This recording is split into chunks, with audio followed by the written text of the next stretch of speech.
on process digitization, a IT business solutions development and implementation methodology.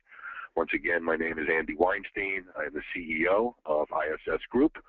I am joined by my colleague and Vice President of R&D, Frank Salisi, who will be taking control of the presentation about halfway through when we get into more detail on the technical intricacies of process digitization. I do appreciate everybody attending today. So this presentation that we're going to be going through today is basically the same presentation that we gave at the last QAD Midwest User Conference in Cleveland. There are some very minor differences, but we did provide this presentation just a few months ago. It was well received, which is the reason why we've decided to host a webinar. The agenda is we're going to provide an overview of process digitization. We'll then go through a case study specifically on Avery Dennison. Now, after the Midwest User Group Conference, we did have a gentleman, Senthil Raghupathy, who presented the Avery Dennison case study. Unfortunately, Senthil was not available for today's webinar, so I'll be doing that myself. And then I'll be handing over the controls, as I mentioned, to Frank Salisi, who will be going through the actual methodology. So what is process digitization? Well, process digitization is a term that we made up, we created. It's not something that you may have heard before, or maybe you have. Certainly you've heard the words process and you've heard the words digitization, but we put them together and we trademarked it, and we're calling it our development and implementation methodology, very specifically to transform business processes from what we're saying are analog to digital. Now, what we're defining as analog is not like the old TV analog. What we're defining as analog is technologies that were utilized back in the 80s and 90s prior to the turn of the century, and what we're defining as digital technology are technologies after the turn of the century. We'll get into more of that. So that's really what it's all about.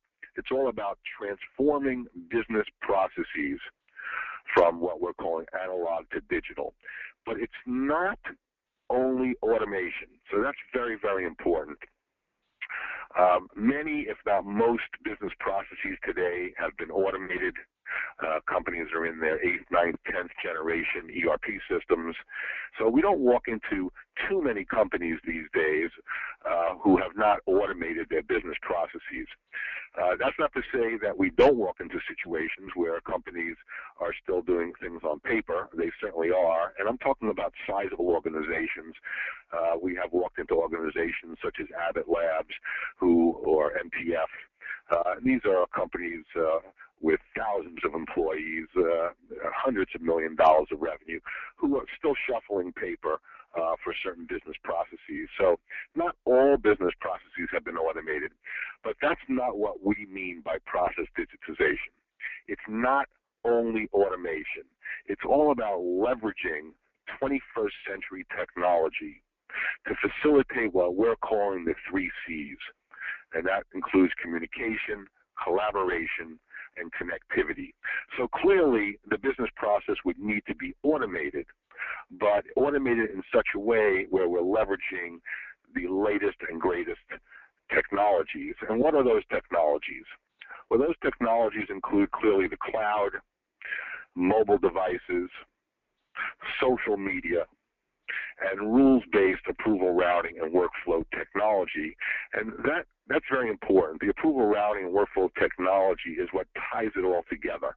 It ties those 3 other technologies, the cloud, mobile, and social, together to improve business processes. So that's what we are defining as process digitization, or digitizing business processes. So very, very important to distinguish between simply automating a business process or automating and including these technologies. And that's what it's all about, utilizing and leveraging these technologies to improve business processes. Now, this slide was not in the presentation back at the last QAD conference, but I decided to put it in there because this is a term that you're going to hear more and more about. You probably have heard it already. A lot of people don't really know what it is. This is a definition that I found on whatis.techtarget.com. There are many different definitions, but they're very similar. And really, it's all about the ability to transfer data over a network without requiring human intervention. That's really what the Internet of Things is all about. Okay, so you can certainly read this definition yourself. And that's really what process digitation is all about. And that's why I included this slide. Clearly, process digitation is not exactly like the Internet of Things. The Internet of Things is really more about connecting objects, as this definition says, and process digitation is not about connecting physical objects like plant machinery, things like that. But it certainly is all about transferring data without requiring human intervention via the cloud, mobile, and social through the rules and workflow technology. So process digitation is our version, if you will, of the Internet of Things, and that's why I included this slide. Here are some of the results that we have achieved with our clients. So what we did is we went out into our client base, and we have a few hundred clients, all QAD end user organizations, so that's where we live and breathe, in the QAD community. And they're using one or more of our business process improvement solutions, which were built via our process digitation methodology. And this is what they told us. These are the results that they told us. So we didn't make this stuff up. They told us that it standardizes their process on a global basis. So these companies are large companies. They have facilities all over the world, GHSP, IAC, John Crane, etc. You may recognize some of these companies here. Obviously, there are a lot more. I were able to fit a few logos on this slide. But this feedback came from our client base. Reduced process cycle time. We'll talk a little bit more about that on the next slide. Improved process visibility, et cetera, et cetera. So these are real tangible benefits and results that were achieved by our clients utilizing our business process improvement solutions, which were developed via the process digitation methodology. So all of our solutions leverage the cloud, mobile devices, social networks, and rules-based routing and workflow technology. Here are two examples of two clients, Laird Technologies and Abbott Labs. I'm sure most of the folks on the call today have heard of these companies. Right? Using two different solutions of ours, Laird Technologies is using our iQuote business process improvement solution for creating sales quotes, routing them through an approval process, and creating a QAD sales order upon final approval. They reduced the cycle time of this process from 8 to 10 days to under 3 days. So that is a very significant improvement. Right? And what that means is that the quote gets into the customer's hands a lot quicker, hopefully turns into a sales order a lot quicker, and hopefully generates cash a lot quicker. So it's the sales quote to cash process that's been significantly improved via the iQuote solution and the leveraging of the cloud and mobile devices. Now, not all of our solutions, not all of our clients are leveraging all the 21st century technology I mentioned, such as the cloud, mobile, and social. Some may only be utilizing the cloud, some may be utilizing the cloud and mobile, et cetera, et cetera. Okay? Abbott Labs, using our iPurchase solution, probably about 400 users of at Abbott, creating PO requisitions and turning them into QAD purchase orders, reduced their cycle time from 3 to 4 days to under a half a day, under 4 hours, Again, a very significant reduction in cycle time. Right? One of the benefits that I outlined here.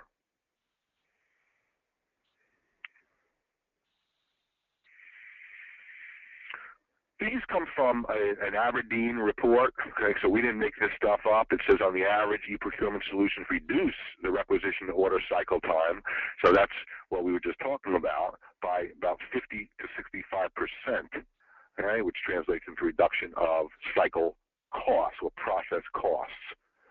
Okay? So obviously every company is going to experience different improvements in their process. Again, this comes out of a study by the Aberdeen Group. But our clients have realized these types of improvements in their cycle time, right?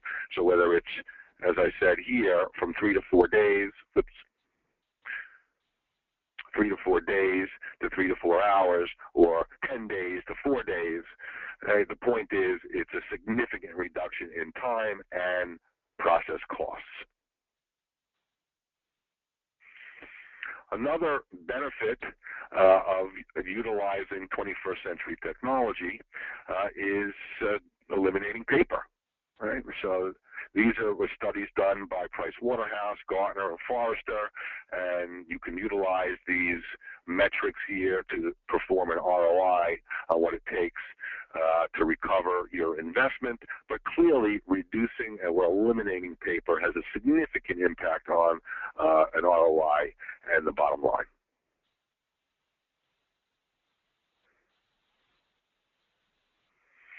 This is an example list. This is not an all-inclusive list, but this is a list of business processes that we have worked on with different clients of ours to digitize using our methodology, our purchase order requisition with our iPurchase solution, sales order quotation, as I mentioned, with Layer Technologies.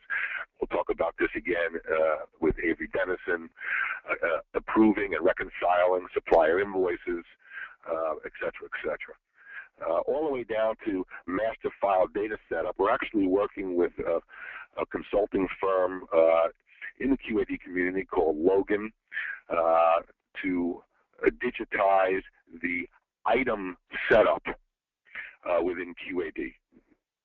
So Logan has come to us and said that setting up a new item in QAD is a fairly complicated process. There are multiple steps, there are multiple touch points, multiple departments that have to get involved in setting up a new item. It lends itself to our digitizing methodology and our routing and workflow technology. So we're actually working with Logan on that to digitize the item setup within QAD. Okay. So there are many, many, many, and there are many, many more. Clearly, I wasn't about to list them all, but these are just examples of different types of processes that we have worked with our clients to leverage the cloud, mobile, and social technology.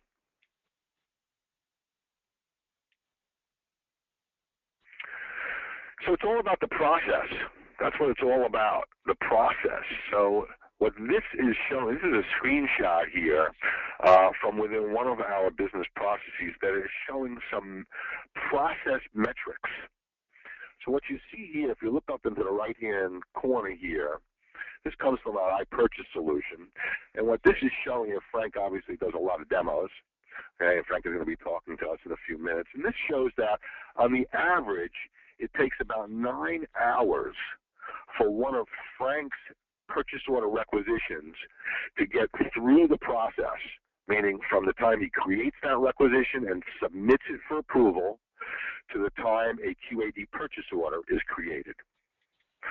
Versus this person, Scott, takes about 3.5 hours, and this person takes about 0.2 hours. So the question is why? Why does it take a requisition that Frank creates almost 10 hours to get through the process, where it takes other people who are creating requisitions far less time? And that lends itself to research that can be performed. Maybe Frank is creating bigger ticket PL requisitions that take longer to get through the process, the approval process. Maybe he's not providing all the data necessary to get the request, whether it's a PL requisition or a vacation request or anything in between, or a CapEx request or a scrap authorization. It's all the same. It doesn't matter what the process is. Okay? It's all about measuring the process and improving the process. Down here shows an example of the approvers in the process. So what it shows here is this person, Supervisor 1, takes him about 2 weeks to approve a requisition. 2 weeks, where it takes this person about 2 hours. Question is why? Why is this person sitting on that requisition? Right? And again, research can be performed. This person can be spoken with. Why are you sitting on these requisitions? Why are they sitting on your desk? Why are they sitting in your queue here? And this is stalling the process. Again, whether it's a PR requisition or a vacation request or anything else. Right? The whole idea is to get these processes streamlined, reduce the process cycle time, improve visibility, and all that good stuff. So it's all about process analytics. That's what we're talking about here, digitizing business processes. So Avery Dennison, okay, and again, Centio is the person who gave us all the data we're about to see in the next few slides. This all came from Centio. I wish Centio was here to be able to provide this, but he wasn't available today, so I'm going to do it on his behalf. And in fact, we're about to, we actually went live with our iQuote solution in a second division of Avery Dennison just these past 2 weeks. So we have been live with our iQuote solution in the performance tapes division of Avery Dennison now for about 3 or 4 years. And we just went live in a second division, and we're about to embark on 2 additional sites, one in Europe and one in Asia for Avery Dennison's tapes division. So the objective, what was Avery Dennison's objective, okay, in digitizing this business process? They wanted to standardize, as I said, global standardization, the ability to track, okay, the process, okay, the quotation and pricing process, reduce administrative time and pricing errors, right? So standardization, governance and support, 24/7 availability, et cetera, et cetera. Right, so this is where they were their objectives. Why did they choose iQuote? Well, again, it improves pricing controls. It's real-time integrated with QAD, so all of our business solutions are real-time integrated with QAD. Again, as I said, all of our clients are QAD end-user organizations. We have been working in the QAD community since 1995. We are very, very familiar with integrating with the QAD ERP application. Configurable rules and approval routing, cost-effective, and they did have some custom requirements here, such as the creation of QAD price lists upon quote activation. So that was a huge benefit for them, and you'll see that again in the next slide here as to why that was a big benefit to them. Okay, so not only the ability to create a sales order out of an approved quote, but also the ability to create price lists.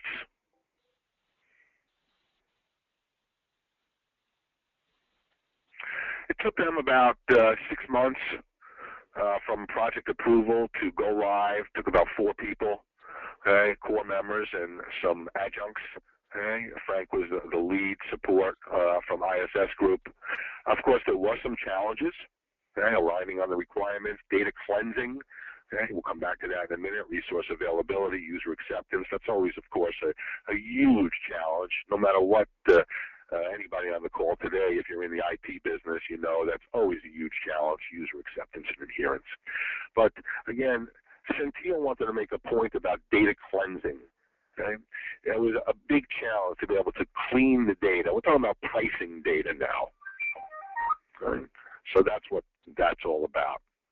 And there was a huge benefit going through this implementation, allowing them to clean their pricing data. So here's the benefits. They did improve their pricing control significantly, reduced administrative complaints. As I mentioned, reduced, just like Lair, reduced the quote-to-order cycle time, significant reduction. You're talking about, I think it was upwards of 2 weeks, where it took a quote from quote creation to quote approval to under a few days. Okay? Less data in QAD by only creating price lists for accepted quotes. So prior to implementing iQuote, they would create price lists in QAD for any quote that went out the door. That doesn't happen anymore. We only create QAD price lists for accepted quotes. And what that allows is their customer service department to enter orders faster.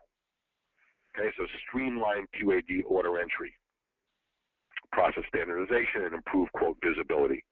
So some significant benefits, and of course that's the reason why they decided to roll it out into a second division and now to roll it out overseas as well. So real satisfaction, real value out of iQuote. Again, leveraging both the cloud as well as mobile. Now, Avery Dennison and not many organizations yet are actually leveraging social media to improve business processes. We have incorporated social media in our methodology. Frank will talk a little bit more about that. But companies are still trying to figure out exactly how to use social media other than having a company page and some marketing information and things like that. Again, remember, it's all about the 3 C's. It's all about communication, connectivity, and collaboration. So clearly, social media lends itself to collaboration, and that's why we've incorporated social media in our methodology. And again, Frank will talk a little bit more about that. So without further ado, I'm going to hand this over to Frank, and he'll talk a little bit more about the actual methodology. Frank? Thank you, Andy. Hi, folks. Today we're going to discuss a little bit about our software development lifecycle, and I'll also show you some things that we've added to our products in the last 12 to 18 months, which are kind of new, some mobile functionality, some text messaging, social collaboration, and stuff that's really coming about these days. So we're going to start with our methodology of how we tackle all the projects that come our way. And these can be internal projects, let's put together a new solution, or they can be customer-funded projects as well. All right, we kind of stick to the same methodology. It's been proven and it works. As you can see, it's boilerplate. All of us use most of these tasks, high-level tasks in our projects. So I really want to focus on the first 3. To me, those are the 3 most important in a project, and that's the requirements definition, the documentation of the process, and the system design. Okay, next slide, please.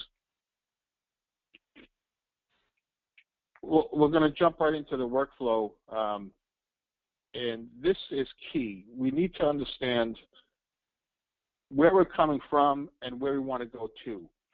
Sometimes we do have a lot of knowledge in the area that we're going to tackle or approach. Sometimes we don't. So this, in that regard, this is extremely important to us to understand how the process works today and how you want it to work once we've developed the new process or the new solution.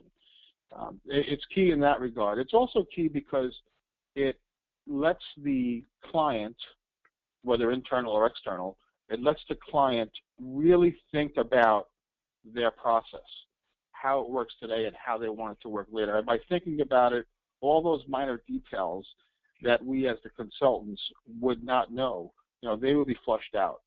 So it's key in that regard also that the minor details come out, and any snags that we may capture 3 months from now, we'll capture up front. The third way that it's key is that from this workflow, we'll be able to put together test cases to make sure that what we developed is accurate and correct. Based on the workflow, let's make sure that we cover all the different test scenarios that can happen, and let's put together test cases based on this workflow. And the fourth and last way that it's important is documentation. Not everyone likes to document, but it is very important to document what you're developing, and this way the end users can understand how it works. Internally, 6 months from now, when we have to come back and make a change, we can always review the documentation, the workflow examples, and all that stuff to make sure that the change we make isn't going to really impact other areas. So this process workflow plays a big part in the requirements analysis and also into the design phase. Okay, let's go on to the next slide. Part of the design is for us to ask a lot of questions. We need to know, before we can come up with a solution, we need to get some information from our clients. And these are the kinds of things that we do ask and need to get info from. So the first one is the network topography. Are we going to be on a LAN? Is everything on the same LAN? Is our server spread across a WAN? What versions of Progress are we using? As if you guys have been in QAD for a while, you know that QAD has consistently released upgrades, and those upgrades come with different versions of Progress. Some clients, believe it or not, are still running versions of Progress that were released in 1987. Some big clients, I should say, are running old versions. So it's very key to understand what versions of Progress, what versions of QAD, how the network is set up. Also, we identify the user access. So are we talking about internal users? Are we talking about external users, your customers, your suppliers? Is it both? Do we need different interfaces based on what type of user you are? You may be internal, but you may get some more functionality, where as opposed to an external user, you'll get a stripped down set of the screens, right? Because we don't want you doing more than you need to. And we don't want to also complicate it any more than it needs to be. The key part of this is identifying what data needs to be captured. What data, by who, and when. Okay, so how is that data? What information would a supplier put in? What information would a customer put in? How does that data flow internally to our internal users to supplement the data and to route it for approval? And what happens at the end? After it's been approved, what do we do with that data? The next step listed is the UI requirements. Now, we've identified the users and the topography, but how are we going to present this solution to the users? Is it web-based? Do we need to have mobile functionality? Does social media need to be included, or social collaboration? Okay. And then finally, what's listed here is our workflow requirements. So internally, at the heart of all of our products is an approval workflow engine. And that's iPurchase, iQuote, iRFQ. All these products have a workflow engine built inside, and that's the heart. And with the data that we capture, we route it for approval. And at the end of that approval cycle, we do something with that data. So this last step here is to identify that entire process. Okay, let's go on to the next slide, please. Now, what software tools do we use in our development? So you'll see here 5 or 6 different technologies listed. Starting with Progress Open Edge, we are very current. When a new release comes out, we validate it with our code and with all our solutions, make sure nothing's broken, and we can definitely jump ahead as quickly as needed to new releases. We use the database server, web speed, application server as part of the components of Progress. The next big thing on our list is jQuery. jQuery is a JavaScript framework which makes web development a lot easier than having to traditionally code all of your statements. jQuery is extremely flexible and functional, and we make big use of jQuery. And that's a Microsoft-owned company now. It's freeware, and we've been using that for the last 7 or 8 years on all of our products. The third piece of software that we use is something we've developed in-house, and that's our iFramework. We've mentioned iQuote and iPurchase and those kinds of solutions which allow data to be routed for approval, and those are very specific to a business process. iFramework is sort of the sister to this, where any piece of data, regardless of if it's a vacation request, a scrap authorization, a new item, an invoice approval, any piece of data that you want to capture can be laid out in a iFramework form, okay, with very little coding. And you get a whole robust interface with iFramework to capture the data that you need for your approval process. And that brings us into our fourth bullet item here, ART, A-A-R-T, the Advanced Approval Routing and Workflow Technology. This is where that data is routed, okay, or when it's routed. So we capture the data with iFramework, and then we route the data with ART. And these are both pieces of software that we've developed here at ISS. Now, over the last 12 months, we've also integrated our solutions with some partners, and I'm sure most people have heard of CyberScience. That's the company that owns CyberQuery, the de facto querying tool reporting tool for QAD. We've also integrated with Max Recall. This is document management, and more importantly, OCR. We can now receive invoices via email, which most companies probably are doing today, receiving invoices via email. But those invoices are automatically routed into Max Recall for OCR. And Max Recall will take the invoice, identify the supplier, identify the line items and prices, and send that over to us as data. And from that point, we can analyze that data, do a three-way match, and create a whole approval routing step, which will get that invoice approved. And once that invoice is approved, it can make its way into QAD. And if the three-way match is successful and there are no discrepancies, the invoice goes from the customer's email right into QAD without anyone ever seeing it. Okay, so no one in your company needs to touch that invoice. It'll go right into your system. Let me just interrupt for a second, Frank, and just mention that we're actually in the process of replacing the Max Recall technology with another technology from a company called Easy Access. So we were working with Max Recall back at the QAD Midwest User Conference, but since that conference, we have developed a relationship with another company called Easy Access, who has a full-blown AP automation solution. So with that is actually in the process of being replaced. They have their own OCR, their own document management, et cetera, et cetera. So I just wanted to mention that that's in the process of being replaced with another technology. Thank you. And my description was the Easy Access methodology. Okay. The last piece was the Minisoft, which handles all of our printing. So if we have to print a fancy purchase order, then we route that through Minisoft. So it's a document printing or output management solution. Even if you have to send fancy emails to your customer for sales quotes, we send that off to Minisoft to produce those documents. Next slide.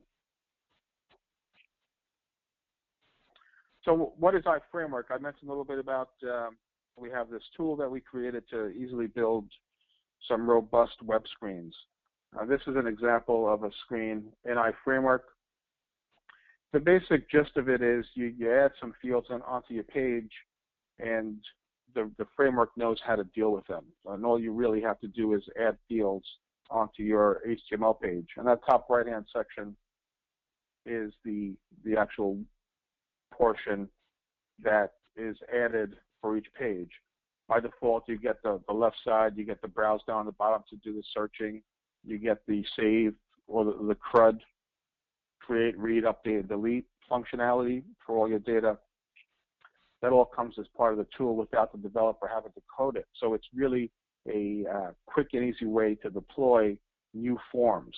And some of the advantages are that you get notes and attachments for each and every piece of data. So if you want to attach a document, you have unlimited document attachment capability to any piece of data. Same with any notes. You can attach notes. Security is built in. You have searching capabilities. You have a fancy thing where you can select multiple records at once and do a batch edit or a batch delete. So if you wanted to change the salesperson code on 6 different items all at once, you can just check off the 6 different customers and change the supplier salesperson code all in one shot. Everything is audited, so any change made to each and every record is audited. We keep track of who changed the data, what the data was before the change, and of course what the data is now. Right? We have emailing capability throughout the system, and you can also export the data to Excel so that you can analyze using pivot tables or just exporting for reports. Next page, please.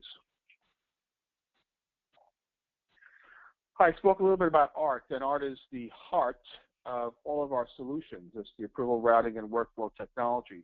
There's a lot of capability in ART. It's been in development for 7 or 8 years, or we've been enhancing it for the last 7 or 8 years, I should say. And some of the things that it handles is listed here on the screen. Okay, so any form you can have a standalone form where you're only collecting data, or you can take a form, check off a box to say we now want this form to be routed for approval, and we want to do something when this data is approved. Okay, so that's what ART handles, the approving of the data and the action taken after the data has been approved. The way it does that is by adding or allowing you, the end user, to configure your own routing rules. Okay, you define what those rules are that are required for approval. You can use any data that is on the screen or any data that can be referenced by the data on the screen. So if you can join a table in, so if you're working with customers and you need to do a rule on bill of materials and the bill of materials isn't on the screen, you can still use bill of materials in your approval rule. So you can join in other data that's in QAD, or you can use the data that's on the screen to build your rule. Okay, completely user definable. Drag and drop, point and click. You determine what the rules are. There's unlimited number of rules that you can put in for a particular form. The rules are specific to a form. Okay. When you submit the form is when the rules get analyzed, and each rule that evaluates to a true is inserted. Right? So you have all these conditions of what makes a rule true. If those conditions are met, then that rule is inserted into the routing. The person associated with that rule needs to approve that rec. And that rec is either a quote or a purchase order or a vacation request or a scrap authorization. Okay? Anything that's being requested for approval. We have emailing to the approvers, so anytime you're up for approval, we send you an email. We also now send text messages, and we'll talk a little bit about text messages in a further slide. We have sequential and simultaneous approvals. Sequential, one after the other, so person C has to wait till person A and person B have approved before they're notified. If A or B does not approve, then person C will never be notified. And so that's sequential. Simultaneous is where A, B, and C are all notified at the same time, and they can come in and approve in any order. C can approve before B, and B can approve before A. Okay, and we can do a mix where you have some simultaneous and some sequential, all within the same workflow. So the first 3 may be simultaneous, but before we get to D, A, B, and C have to all approve. One thing that's different with our solution is that you can retract. The originator of the request can retract that approval attempt and make changes to it. So even though it's out for approval, I may have left something off. So before it goes any further, let me pull it back into my queue, let me make those changes, and then I will resubmit it with the new changes that I've made. If an approver has security, we're moving on to the rerouting. If an approver has security to make changes to the data, now some forms you may say only the originator can change the data. And if anything needs to be changed, well, you have to reject that request and send it back to the originator, have the originator make changes, and then resubmit it for approval. But sometimes you may say, let the approvers just make the changes. Okay, why send it back? Why delay the process? Let the approvers make the changes that they're asking for themselves. So if you have that security turned on at an individual user level, based on the data that the approver changes, we analyze and make sure that the requisition will get rerouted if it needs to. Okay, so the approver can make changes, but now based on those changes, we may need 2 other users to approve that were not included the first time around. So we will ensure that the other 2 users are added into the workflow. We keep a log of all submittal attempts. So if it takes a requisition 7 tries to get approved, we'll keep a history of all 7 tries. We'll let you know exactly why the first 6 failed, who rejected, who retracted, etc. There's a process form queue for approvers. So when I log into the system, we may have 6 different forms that are built into our system, and I'll get a queue of all the different forms with a count of how many requests I need to approve for each form. All right, so I'll get that, and I could just work my way through my queues of these forms. And everything is tracked with user day and time. All of our data is tracked to the second. So we know exactly who did what, when, and where. Next slide, please. This is iApprove. I've spoken a little bit about iApprove, but we showed an iFramework form which did not have the approvals. This here is iApprove, which is a combination of iFramework and the approval routing technology, ART. Right, so what's different about an iApprove form versus a simple iFramework form is that iApprove adds the approval information data at the top center, where the status is approved, the requester is Frank, and the entry date is listed there. And it also adds the approval history tab at the top, so you can see who's approved, who needs to approve, etc. Otherwise, it's just a standard iFramework form. Okay, so we add the approval functionality to the form dynamically. And again, you can check a box in the form definition of whether or not to turn the approval functionality on or off for each individual form. Next slide. We're going to get into now some things that we have added in the past 12 to 18 months to help out in the collaboration area, the social media area, the 3 C's, to improve cycle time, reduce cycle cost. So here is an example of the social media integration. What we've done is, this is a very straightforward and simple example. It comes from our iPurchase product, where a supplier is selected here, CDW.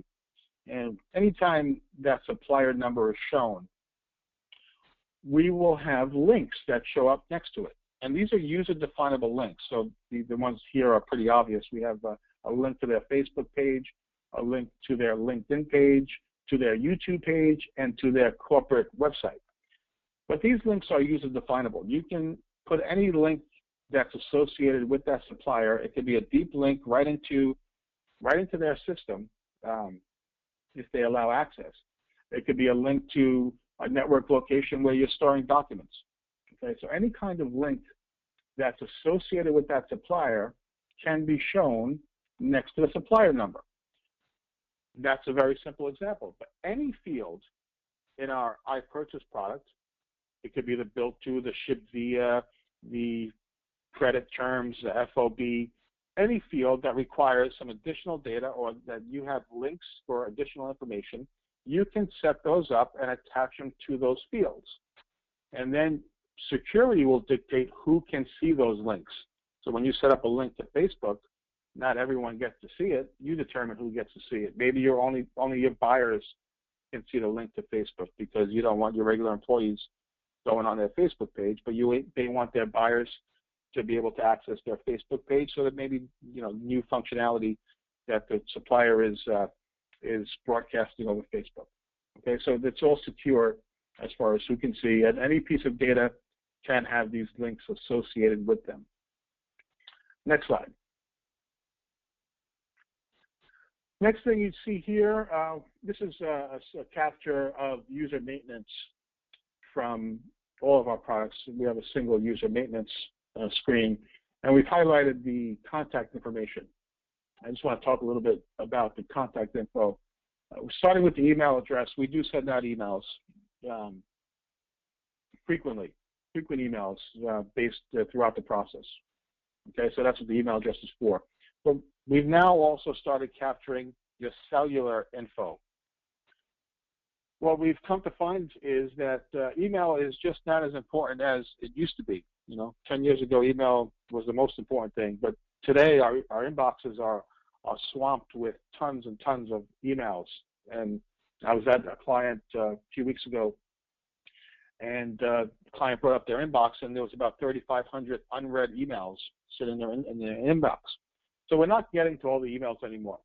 So what we've added into our products now is that when you're up for approval, so when it's your turn to approve a request, we now can send you a text message. A text message it seems to be penetrating more to us these days. We'll get a text and we read it, as opposed to an email, we may put it off for later. So we now send the important emails via text as well. Okay, and we'll see a screenshot of a text message coming up on the next slide, please. So before we get to the text, we have an email. This is what our email looks like. So again, we're trying to speed things up to improve our cycle time. And what we've done is we've embedded as much information into an email as we possibly could, so that the approver can do everything in one spot, and they don't have to log into the system to go look at things. That takes time. So the information is pushed out via an email to the approvers. And some boxes that are highlighted there are, you'll see the actions. You're notified of a requisition that's pending your approval, and you can take action right from the email. Okay, so you can go into the system by clicking View, and that'll take you right to that request. It'll be a deep link into the system and show you that request. You can approve, click the Approve button, and you're finished. It's going to approve for you. There's nothing else you have to do. It'll move on to the next person in line. Or you can reject, and if you click on Reject, it'll ask you for some notes, and then you're finished with that. But all the information that you need to make that decision is included in the email. So you'll see below the first red box all the requisition information, who the supplier is, what items we're ordering. And down at the bottom, you'll see who the approvers are that need to approve this request, and who's approved so far, who hasn't approved. Okay, so all that is delivered via an email to you, again, to speed up the process. And if you're on a mobile phone, it works exactly the same way. Things just get reformatted a little bit differently, but you can get the exact functionality on your mobile device. Next slide. Here's an example of the text messages we were speaking about. This is a little bit different than the email. There's a lot less room and a lot less formatting that you can do in a text message. So we send out the important or key information along with a link. You'll see the view rec link, http://goo.gl, and then a string. So we shorten the link. We use the Google service to do link shorteners, to give you a little link to save characters in a text message. And you can click that link and it'll take you right in. We tell you who created the requisition, how much it was for, what supplier it was, and again, you can then click that link and choose to approve or reject on the subsequent page. Okay, text messaging Our theory is that people are paying more attention to text messages these days than emails. All right, so that's an option you can turn on and off in our system. Next slide, please. Okay, the one thing that, the last thing I want to talk about that did not make it into the PowerPoint, brand spanking new, it's, we've now developed mobile functionality, true mobile apps, where the user experience is exactly what you'd expect it to be. So rather than seeing a big long and you have to pinch and zoom and swipe, we now have full mobile apps or fully mobile rendered applications that you can take advantage of on your iOS and Android devices and Windows Phone as well. Okay, that's all for me. Thank you. Terrific, Frank. Thank you so much. So we just have a couple more slides here and wrapping up. One is just to announce again that our weekly demonstrations will start again. We were performing weekly demonstrations throughout 2014. We did not have any demonstrations in January, but we will be starting them again in February, where every Wednesday we perform a half-hour demo of one of the features, if not two or three of the features of one of our business process improvement solutions. So please check that out on our website at issgroup.com/events. So what are the next steps? We have a questionnaire that we will forward to everybody who attended today's webinar. It's a 4-question, multiple choice questionnaire. It should take no more than a few minutes to fill out. We'll send that out to all attendees, and we request that you complete that questionnaire and forward it back to us. We will then analyze your responses and prepare a findings and recommendations report based on that analysis to tell you what we think and where we think you may be able to provide value, or where we may be able to provide value to you, and where you may be able to get a significant ROI. Okay, and if in fact we do determine that it makes sense and we can convince you of that, we'll then schedule a demonstration of the appropriate ISS group solution.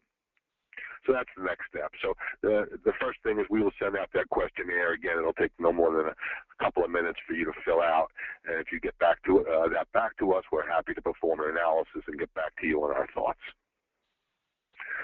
So that pretty much wraps it up for today. I do appreciate, once again, everybody taking the time to attend today's session. We hope you felt it was productive. Feel free to contact me via email or phone with any questions that you may have. We will forward a copy of this presentation as well, along with our questionnaire, to all attendees. Please feel free to get back to us with any thoughts, comments, or questions that you may have. Thank you so much again.